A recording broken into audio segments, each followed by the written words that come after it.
ओम नमः शिवाय। हर हर महादेव। स्वागत है आप सभी का आपके अपने चैनल हमारे संस्कार में। आज हम आपके लिए लेकर आए हैं हरितालिका तीज की कथा। लेकिन उससे पहले आप सभी से हाथ जोड़कर निवेदन है, प्लीज़ जो भी चैनल पर नए हैं चैनल को सब्सक्राइब करें, वीडियो को लाइक करें, ज़्यादा से ज़्यादा शेयर करें, बेल आइकन को भी अवश्य ही दबाएं। कमेंट्स बॉक्स में ओम नमः शिवाय, जय हो पार्वती माता की, हर हर महादेव लिखना ना भूलें। आपकी यह बहुत छोटी सी कोशिश हमारे मनोबल को बहुत बढ़ाती है और हमारी मदद भी करती है। आप सभी से अनुरोध है कि प्लीज़ अपना सहयोग और प्यार हमें ऐसे ही प्रदान करते रहें और कमेंट्स बॉक्स में ओम नमः शिवाय, हर हर महादेव अवश्य ही लिखें। भगवान भोलेनाथ और माँ पार्वती की कृपा सभी माँ बहनों पर और उनके सुहाग पर बनी रहे, उनका सुहाग अखंड रहे, क्योंकि हरितालिका तीज का व्रत सुहाग अखंड रखने के लिए और घर में सुख शांति के लिए, संतान की समृद्धि के लिए रखा जाता है। जैसा कि हमारे हिंदू पंचांग के अनुसार हर साल भादों में आने वाली शुक्ल पक्ष की तृतीया तिथि के दिन हरितालिका तीज मनाई जाती है। हरितालिका तीज का व्रत भगवान शिव और माँ पार्वती के अटूट रिश्तों को ध्यान में रखकर, यानी कि उनका जो सुहाग है वो अखंड रहता है हमेशा, तो उसी परंपरा के अनुसार यह व्रत रखा जाता है। इस दिन महिलाएं 16 श्रृंगार करके पूजा करती हैं और अखंड सौभाग्य का आशीर्वाद मांगती हैं और प्राप्त करती हैं। इसके बाद हरितालिका तीज की कथा सुनती है, जो कि अति आवश्यक होती है। हरितालिका तीज की कथा सुनने, पढ़ने और दूसरों को सुनाने मात्र से भगवान शिव और माता पार्वती का अखंड आशीर्वाद मिल जाता है। सुख शांति और समृद्धि में वृद्धि होती है। यह कथा अत्यंत पवित्र और पावन मानी जाती है, इसीलिए इस दिन हरितालिका तीज की कथा अवश्य ही पढ़नी, सुननी और दूसरों को सुनानी चाहिए। हरितालिका तीज के व्रत से जुड़ी हुई ऐसी मान्यता है कि तीज का व्रत करने वाली स्त्रियां पार्वती जी के समान ही सुखपूर्वक पति रमण करके, यानी कि पति का साथ निभाते हुए शिवलोक में जाती हैं। सौभाग्यवती स्त्रियां अपने सुहाग को अखंड बनाए रखने और अविवाहित युवतियां अपने मन के अनुसार अपने इच्छित वर को पाने के लिए हरितालिका तीज का व्रत किया करती हैं।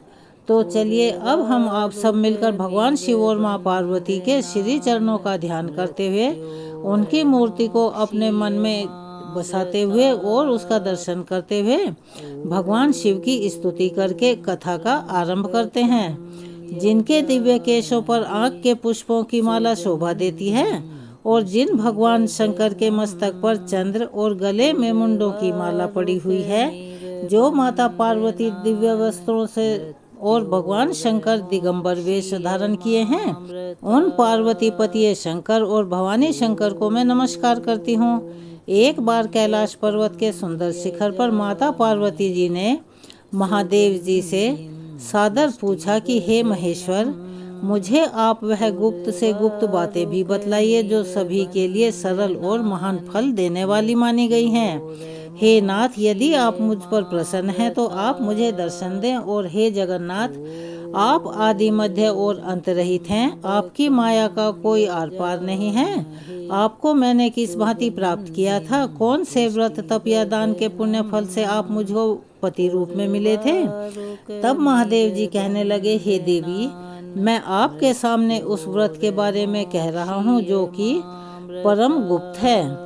जैसे तारागणों में चंद्रमा और ग्रहों में सूर्य, वर्णों में ब्राह्मण, देवताओं में गंगा, पुराणों में महाभारत, वेदों में साम और इंद्रियों में मन श्रेष्ठ है, वैसे ही पुराण और वेद सब में इसका वर्णन आया है। जिसके प्रभाव से तुमको मेरा आधा आसन प्राप्त हुआ है, यानी कि तुम मेरी अर्धांगिनी बनी हो। हे प्रिय, उसी का मैं तुमसे वर्णन करता हूँ, ध्यान पूर्वक सुनो। भादो मास के शुक्ल पक्ष की हस्त नक्षत्र के दिन इस व्रत का अनुष्ठान मात्र करने से सभी पापों का स्वतः ही नाश हो जाता है, चाहे वो इस जन्म के हों चाहे पूर्व जन्म के हों। तुमने पहले हिमालय पर्वत पर इसी महान व्रत को किया था जो अब मैं तुम्हें सुनाता हूँ, उसे एकाग्रचित होकर ध्यान पूर्वक सुनो। तब माँ पार्वती बोली, हे प्रभु, इस व्रत को मैंने किस लिए किया था, यह मुझे सुनने की बड़ी तीव्र इच्छा हो रही है। सो मेरा आपसे अनुरोध है कि आप कृपा करके कहिए। तब शंकर जी बोले, आर्यव्रते, मैं हिमालय नामक एक महान पर्वत है जहाँ अनेक प्रकार की भूमि अनेक प्रकार के वृक्षों से सुशोभित है, जो सदैव बर्फ से ढके हुए और गंगा जी की कलकल ध्वनि से शब्दायमान होता रहता है। अर्थात गंगा जी की लहरों की जो ध्वनि है, उनकी आवाज है, वहाँ पर गूंजती रहती है। हे पार्वती जी, तुमने बाल्यकाल में उसी स्थान पर परम तप किया था, यानी कठोर तप किया था, और 12 वर्ष तक के महीने में जल में रहकर और बैसाख मास में अग्नि में प्रवेश करके तप किया था। सावन के महीने में बाहर खुले में निवास करके अन्न त्याग कर तुम तपस्या करती रही। तुम्हारे उस कष्ट को देखकर तुम्हारे पिता को बड़ी तुम्हारी चिंता हुई। चिंता में वह सोचने लगे कि मैं अपनी इस कन्या का विवाह किससे करूं। एक दिन देवऋषि नारद जी वहां आए और देवऋषि नारद ने तुम शैलपुत्री को देखा। तुम्हारे पिता हिमालय ने देवऋषि को अर्ध्य पाद्य आसन देकर सम्मान सहित बिठाया और कहा, हे मुनीश्वर, आपने यहाँ आने का कष्ट कैसे किया? आपके आने का क्या प्रयोजन है? कहिए, मेरे लिए क्या आज्ञा है? तब नारद जी बोले, हे गिरिराज, मैं श्री विष्णु भगवान का भेजा हुआ यहाँ आया हूँ। आप मेरी बात को ध्यानपूर्वक सुनो। आप अपनी कन्या को उत्तम वर को दान करो। ब्रह्मा, इंद्र, शिव आदि देवताओं में विष्णु भगवान के समान कोई भी उत्तम नहीं है। इसीलिए मेरे मत से, यानी कि मेरी सलाह से, आप अपनी कन्या का दान भगवान विष्णु को ही दे दो। हिमालय बोले, यदि भगवान वासुदेव स्वयं ही कन्या को ग्रहण करना चाहते हैं और इस कार्य के लिए ही आपका यहाँ पर आना हुआ है, तब तो वह मेरे लिए अत्यंत गौरव की बात है। मैं अवश्य ही अपनी कन्या उन्हें दूंगा। हिमालय का यह आश्वासन सुनते ही देव ऋषि नारद आकाश में अंतर्ध्यान हो गए और भगवान श्री विष्णु के पास पहुँचे। नारद जी ने हाथ जोड़कर भगवान विष्णु से कहा, प्रभु, आपका विवाह कार्य निश्चित हो गया है। इधर हिमालय ने पार्वती जी से प्रसन्नता पूर्वक कहा, हे पुत्री, मैंने तुमको गरुड़ध्वज भगवान विष्णु को अर्पण कर दिया है। पिता के इन वाक्यों को सुनते ही देवी पार्वती जी अपनी सहेली के घर गई और पृथ्वी पर गिरकर अत्यंत दुखी होकर रोने लगी। उनको विलाप करते हुए देखकर उनकी सखी बोली, हे देवी, तुम किस कारण से इतनी दुखी हो और रो रही हो? मुझे बताओ, मैं अवश्य ही तुम्हारी इच्छा पूरी करूंगी और मदद करूंगी। तब पार्वती जी बोली, हे सखी, सुन, मेरे जो मन की अभिलाषा है वह तुम्हें सुनाती हूँ। मैं महादेव जी को वरण करना चाहती हूँ। मेरे इस कार्य को पिताजी ने बिगाड़ना चाहा है, यानी कि मेरी इच्छा के अनुसार वो इस कार्य को नहीं कर रहे हैं। इसीलिए मैं निसंदेह इस शरीर का त्याग कर दूंगी। पार्वती जी के इन वचनों को सुनकर उसकी सखी ने कहा कि हे देवी, जिस वन को तुम्हारे पिताजी ने ना देखा हो, तुम वहाँ चली जाओ। भगवान शंकर कहते हैं, तब देवी पार्वती अपनी सखी का यह वचन सुनकर ऐसे ही तुम वन को चली गई, क्योंकि यह कथा तो महादेव पार्वती माँ को सुना रहे हैं। पिता हिमालय ने इधर तुमको घर पर ना पाकर सोचा कि मेरी पुत्री को कोई देव या दानव अथवा किन्नर हरण करके ले गया है, और मैंने तो नारद जी को वचन दे दिया था कि मैं अपनी पुत्री का विवाह भगवान विष्णु के साथ करूंगा। हाय, अब यह कैसे पूरा होगा? वह शोकाकुल होकर ऐसा सोचने लगे। ऐसा सोचकर वे बहुत चिंतातुर होकर मूर्छित हो गए।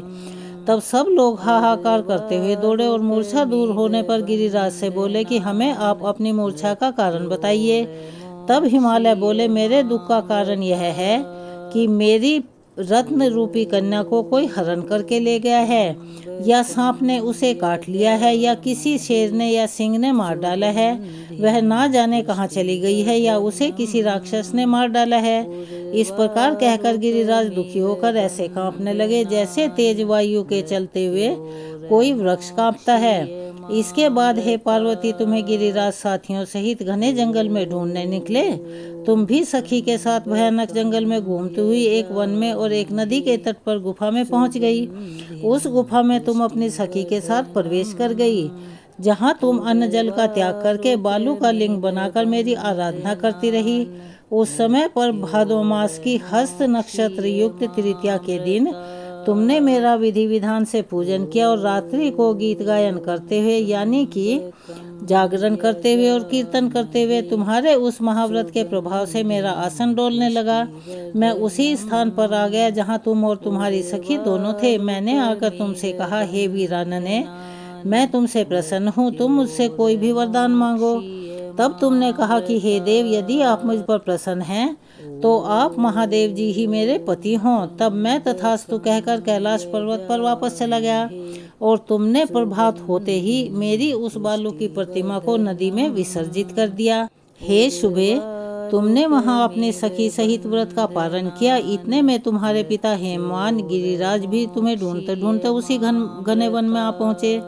उस समय उन्होंने नदी के तट पर 2 कन्याओं को देखा तो यह तुम्हारे पास आ गए और तुम्हें हृदय से लगाकर रोने लगे। फिर बोले, हे पुत्री, तुम इस सिंह व्याघ्र आदि युक्त घने जंगल में क्यों चली आई हो? तब तुमने अपने पिता से कहा कि पिता, मैंने पहले ही अपना शरीर शंकर जी को समर्पित कर दिया था, लेकिन आपने नारद जी को कुछ और ही वचन दे दिया, इसीलिए मैं महल से यहाँ चली आई। ऐसे वचन सुनकर हिमवान ने तुमसे कहा कि मैं तुम्हारी इच्छा के विरुद्ध यह कार्य नहीं करूँगा। जब तक तुम्हारी रजामंदी नहीं होगी मैं तुम्हें किसी और के साथ नहीं ब्याहूंगा। तब वे तुम्हें लेकर घर को आए और फिर तुम्हारा विवाह मेरे साथ कर दिया। हे देवी, उसी व्रत के पुण्य प्रभाव से तुमको मेरा अर्धासन प्राप्त हुआ है। इस व्रतराज को मैंने अभी तक किसी के सम्मुख वर्णन नहीं किया है। हे देवी, अब मैं तुम्हें बताता हूँ कि इस व्रत का यह नाम क्यों पड़ा। तुमको सखी हरण करके ले गई थी, इसीलिए हड़ताली का नाम पड़ा, यानी कि उसने हरण कर लिया था। पार्वती जी बोली, हे स्वामी, आपने इस व्रतराज का नाम तो बता दिया, लेकिन मुझसे इसकी विधि और फल भी बताइए कि इसके करने से किस फल की प्राप्ति होती है और इसको करने का विधि विधान क्या है। तब भगवान शंकर जी बोले, सौभाग्य की इच्छा रखने वाली महिलाओं को यह व्रत पूरे विधि विधान के साथ करना चाहिए। व्रत में केले के खंबे से मंडप बनाकर उसे बंधनवारों से सुशोभित करें। उसमें तरह तरह के रंगों से युक्त रेशमी वस्त्र की चांदनी ऊपर तान दें। चंदन आदि सुगंधित द्रव्यों का लेपन करके महिलाएं एकत्रित हों। शंख, भैरी, मृदंग, घंटे, घड़ियाल आदि बजाएं। विधि पूर्वक मंगलाचार करके श्री गौरी शंकर की बालू निर्मित प्रतिमा स्थापित करें। फिर भगवान शिव पार्वती जी का गंध, धूप, पुष्प, दीप आदि से विधि पूर्वक पूजन करें। अनेक नैवेद्यों का भोग लगाएं और रात्रि को जागरण करें। नारियल, सुपारी, जवारी, नींबू, लौंग, अनार, नारंगी आदि ऋतु फलों और फूलों को एकत्रित करके धूप दीप आदि से पूजन करके ऐसा कहें कि हे कल्याण स्वरूप शिव, हे मंगल स्वरूप शिव, हे मंगल रूप महेश्वरी, हे शिवे, सब कामनाओं को देने वाली देवी, कल्याणमयी रूप, आपको नमस्कार है। कल्याण स्वरूप माता पार्वती, हम आपको नमस्कार करते हैं। भगवान शंकर को सदैव नमस्कार करते हैं। हे ब्रह्म रूपिणी, जगत का पालन करने वाली माँ, आपको नमस्कार है। हे सिंह वाहिनी, मैं सांसारिक भय से व्याकुल हूँ, आप मेरी रक्षा करो। हे महेश्वरी, मैंने इसी अभिलाषा से आपका पूजन किया है। हे देवी, आप मेरे ऊपर प्रसन्न होकर मुझे सुख और सौभाग्य प्रदान कीजिए। इस प्रकार के शब्दों द्वारा उमा सहित शंकर जी का पूजन करें। विधि पूर्वक कथा सुनकर गौ, वस्त्र, आभूषण आदि ब्राह्मणों को दान करें। इस प्रकार से व्रत करने वाले के सारे पाप नष्ट हो जाते हैं। यहाँ पर यह कथा समाप्त होती है। चलिए एक बार मेरे साथ प्यार से बोलिए, शंकर भगवान की जय, माता पार्वती की जय। अब हम आपको सुनाने जा रहे हैं तीज माता अर्थात पार्वती माता की आरती। ओम जय पार्वती माता, मैया जय पार्वती माता। ब्रह्म सनातन देवी, ब्रह्म सनातन देवी, शुभ फल की दाता। ओम जय पार्वती माता। हरि कुल पद्म विनाशनी, जय सेवक त्राता, मैया जय सेवक त्राता। जग जीवन जगदम्बा, जग जीवन जगदम्बा, हरि हर गुण गाता। ओम जय पार्वती माता। सिंह को वाहन साजे, कुंडल है साथा, मैया कुंडल है साथा। देव वधू जहाँ गावत, देव वधू जहाँ गावत, नृत्य करत था। ओम जय पार्वती माता। सतयुगशील सुंदर नाम सती कहलाता, मैया नाम सती कहलाता। हेमांचल घर जनमी, हेमांचल घर जनमी, सखियन रंग राता। ओम जय पार्वती माता। शुंभ निशुंभ विदारे, हेमांचल साता, मैया हेमांचल साता।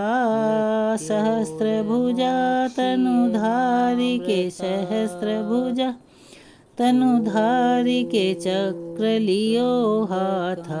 ओम जय पार्वती माता। षष्टि रूप तू ही जननी, षष्टि रूप तू ही जननी, शिव संग रंग राता, मैया शिव संग रंग राता।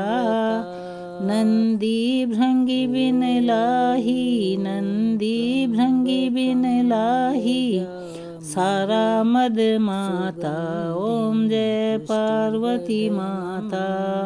देवन अरज करत हम चित को लाता, मैया हम चित को लाता। गावत दे दे ताली, गावत दे दे ताली, मन में रंग राता। ओम जय पार्वती माता।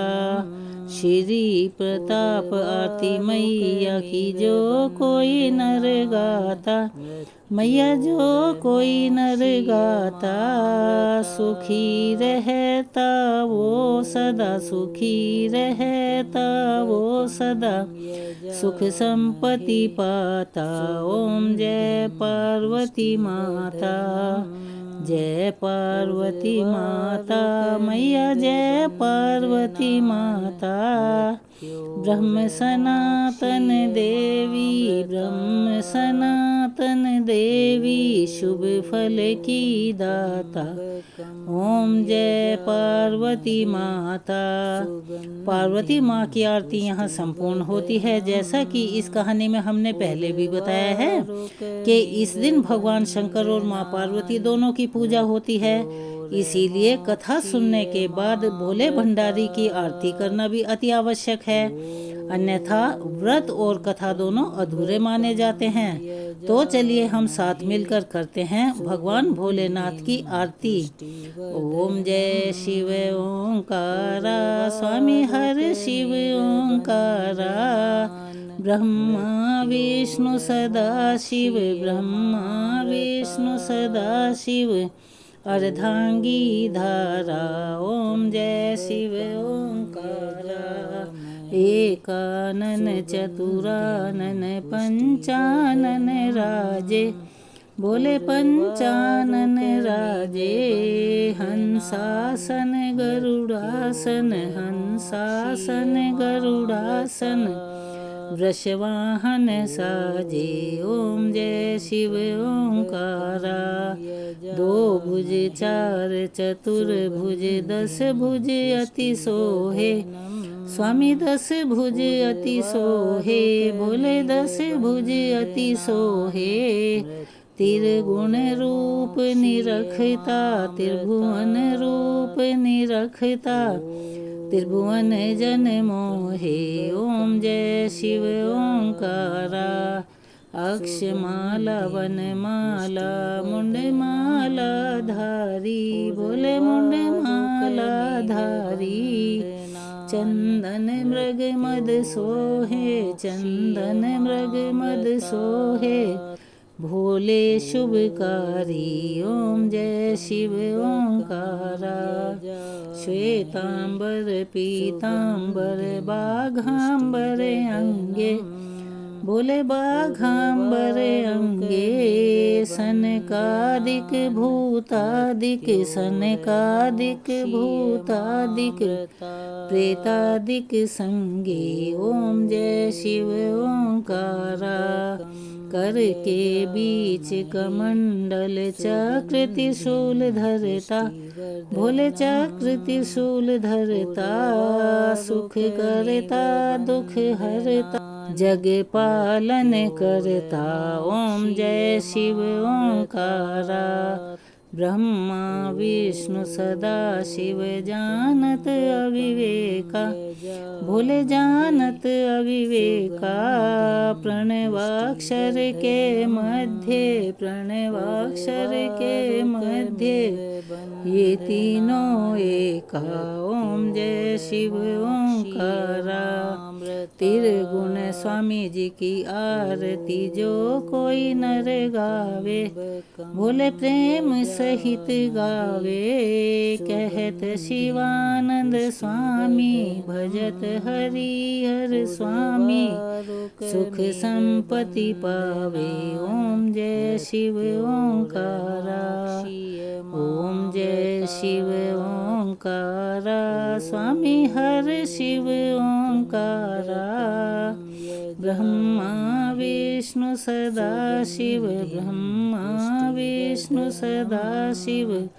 अर्धांगी धारा ओम जय शिव ओंकारा।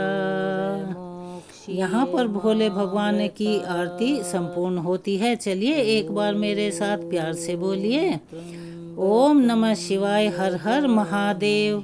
अगर आप चैनल पर नए हैं और अभी तक चैनल को सब्सक्राइब नहीं किया है तो आप सभी से निवेदन है, प्लीज़ चैनल को सब्सक्राइब करें, वीडियो को लाइक करें, ज़्यादा से ज़्यादा शेयर करें, बेल आइकन को भी अवश्य ही दबाएं।